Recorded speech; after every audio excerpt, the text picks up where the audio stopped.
We build on a growing body of research examining teachers' subjective assessments of students of different race.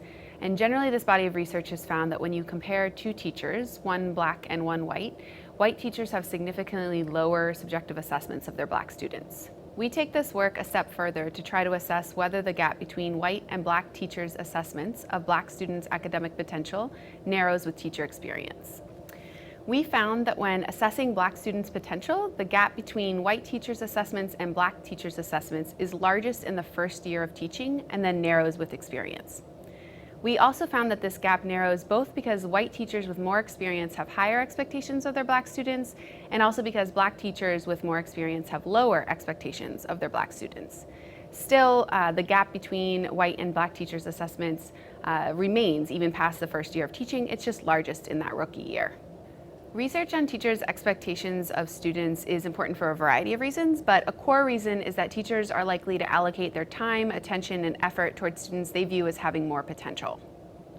If teachers who are disproportionately white have lower expectations for their black students, this is likely to shape the way teachers behave toward those students, which in turn will shape the way black students experience education and will shape their relationship with learning in the long run.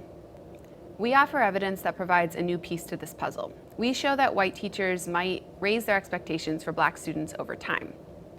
This matters for both research and policy reasons. Since previous research has consistently shown that teachers improve over time, our research sheds light on one potential mechanism for this improvement. Teachers might become more effective overall because they become less biased or become better at teaching students from a different background. To the extent that students benefit from teachers' optimism in their potential, especially students who might be on the fence about continuing their education, our results have implications for closing the academic achievement gap between black students and white students.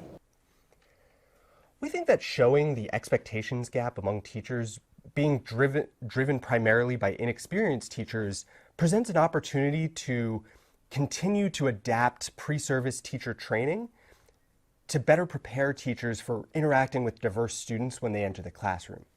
For instance, research shows that interventions that train teachers in cultural competency and expose teachers to diverse students in pre-service will reduce a lot of biases once teachers get into the classroom.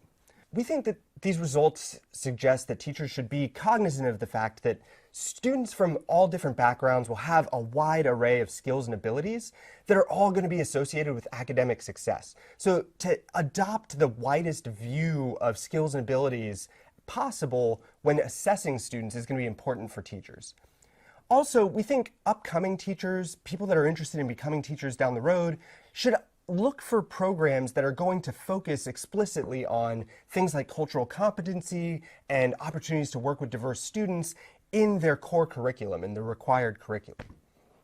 For school administrators, our results suggest that minimizing turnover from year to year and making sure that you can retain teachers from year to year will guarantee that you don't lose the hard-won experience that teachers develop in their first few years. Also, administrators should target their recruitment practices for teachers that are coming out of programs that have been exposed to diverse students, either through a field education program or through some kind of cultural competency training. Recruiting teachers from these programs can help offset some of this initial inexperience that can expose students to unnecessary bias. We think the next wave of research around teacher bias is going to be built around identifying the educational practices and pre-service training practices that best prepares teachers for interacting with diverse students.